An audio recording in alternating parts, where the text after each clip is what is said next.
గులాబీ boss KCR speed పెంచినట్టుగా కనిపిస్తోంది. Farm house లో పార్టీ ముఖ్య నేతలతో కేసీఆర్ భేటీ కానున్నారు. సమావేశంలో హరీష్ రావు కూడా పాల్గొంటారు. అసెంబ్లీ సమావేశాల నేపథ్యంలో అనుసరించాల్సిన వ్యూహంపై ఈ సమావేశంలో చర్చించనున్నారు. గులాబీ బాస్ కేసీఆర్ స్పీడ్ పెంచినట్టుగా కనిపిస్తోంది. ఫామ్ హౌస్లో పార్టీ ముఖ్య నేతలతో కేసీఆర్ భేటీ కానున్నారు. సమావేశంలో హరీష్ రావు కూడా పాల్గొంటారు. అసెంబ్లీ సమావేశాల నేపథ్యంలో అనుసరించాల్సిన వ్యూహంపై ఈ సమావేశంలో చర్చించనున్నట్టుగా తెలుస్తోంది.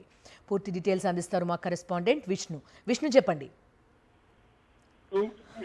వ్యవసాయ క్షేత్రంలో కేసీఆర్ కీలక సమావేశం ఏర్పాటు చేయనున్నారు. ఈ రోజు అయితే మాజీ మంత్రులు అట్లాగే ప్రస్తుత శాసనసభ్యులతో కలిసి అసెంబ్లీ సమావేశాల్లో అనుసరించాల్సిన వ్యూహాలపై సమావేశం ఏర్పాటు చేశారు. ప్రధానంగా 4 రోజుల క్రితం కేసీఆర్ పెట్టిన ప్రెస్ మీట్ లో ఏదైతే డిపిఆర్లు వాపసు వచ్చాయని చెప్పిన నేపథ్యంలో ప్రాజెక్టులకు సంబంధించిన డిపిఆర్ ను కేంద్ర ప్రభుత్వం వాపసు పంపినా రాష్ట్ర ప్రభుత్వం వాటి గురించి మాట్లాడలేదు అన్న అంశాల్లో అసెంబ్లీ సమావేశం పూర్తిగా నీళ్లపైన చర్చ జరిగే అవకాశం ఉన్నందున వాటిపైన కీలకంగా ఎవరు ఎలా వివరించాలి అన్న విషయాలపై కీలకంగా చర్చించారు. ప్రధానంగా వీటికి సంబంధించిన అన్ని రకాల ఆధారాలను డాక్యుమెంట్స్ అన్నింటిని కూడా సిద్ధం చేయడం కోసం గత 4 రోజులుగా కూడా ఎర్రవల్లి వ్యవసాయ క్షేత్రంలో పనులు సాగుతున్నట్టుగా తెలుస్తా ఉంది. ముఖ్యంగా ఈ సమావేశంలో కేసీఆర్ కూడా పాల్గొనే అవకాశం ఉందని చెప్పని కూడా టీఆర్ఎస్ వర్గాలు చెప్తున్న ఈ సమావేశానికి చాలా ప్రాధాన్యత సంతరించుకుంది. అయితే తొలి రోజు నుండే ఎదురుదాడికి ఏదైతే ప్రభుత్వం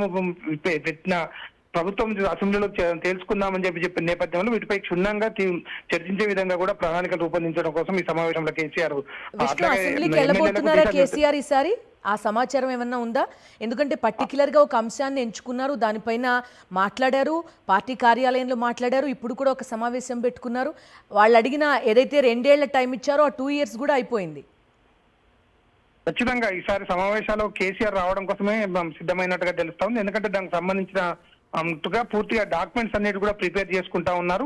ఏ అంశానికి సంబంధించి ఎవరు మాట్లాడాలి, కేసీఆర్ ఏ అంశాన్ని పట్ల మాట్లాడతారన్న దాని మీద ఒక క్లారిటీ రావడం కోసం ఈ సమావేశం తెలుస్తుంది. ఈ రోజు సాయంత్రానికి కేసీఆర్ అసెంబ్లీ సమావేశాలకు ఏ రోజు నాడు పాల్గొంటారు అంటే చర్చ మొదటి రోజు నాడే పాల్గొంటారు, చర్చ వచ్చిన సందర్భంగా పాల్గొంటారు, లేకపోతే పూర్తి స్థాయిలో అసెంబ్లీ సమావేశాలు అన్ని రోజులు కూడా పాల్గొంటారన్న విషయాలపై ఈరోజు సాయంత్రానికి ఒక క్లారిటీ వస్తుంది. దానికి సంబంధించి మాత్రమే ఈ రోజు పూర్తిగా ఈ సమావేశం విషయాలు తెలుసడం కోసం అట్లాగే అసెంబ్లీలో అనుసరించాల్సిన వ్యూహాలు వాటన్నిటితో పాటు ఈసారి రైతులకు వేయాల్సిన ఏదైతే రైతుకు సంబంధించిన వేయాల్సిన నిధులను కూడా సంక్రాంతి తర్వాత వేస్తామని చెప్తున్న నేపథ్యంలో వాటన్నిటిని ఎండగట్టడం కోసం ఒక ప్రణాళికబద్ధంగా పోవడం కోసం ఈ సమావేశం ఏర్పాటు చేసుకున్నట్టుగా తెలుస్తా ఉన్నది. ఓకే విష్ణు.